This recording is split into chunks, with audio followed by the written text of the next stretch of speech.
పట్టుకో డ్రైనేజీలకు వెళ్ళిపోతుంది. అట్నే పట్టుకో చెప్పు. మొత్తం రెయిన్ వాటర్ డ్రైనేజీలకు పంపించేస్తున్నారు. ఒక్క వాటర్ కూడా ఈ చెరువులోకి వెళ్ళట్లేదు. అధికారులు స్పందించి చెరువులోకి వచ్చే విధంగా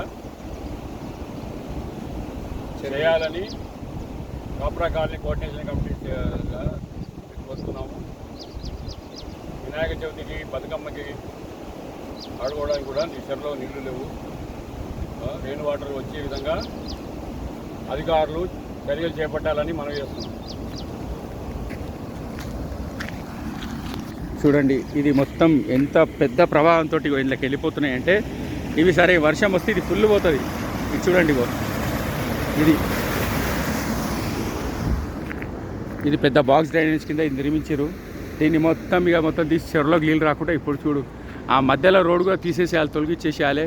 ఆల్రెడీ అప్పుడు ఢిల్లీ నుంచి వచ్చిన శ్రీవత్స సార్ గారు కూడా ఆ మధ్యలో రోడ్డు తీసేయమని చెప్పిండు అక్కడ రైట్ సైడ్లో కూడా.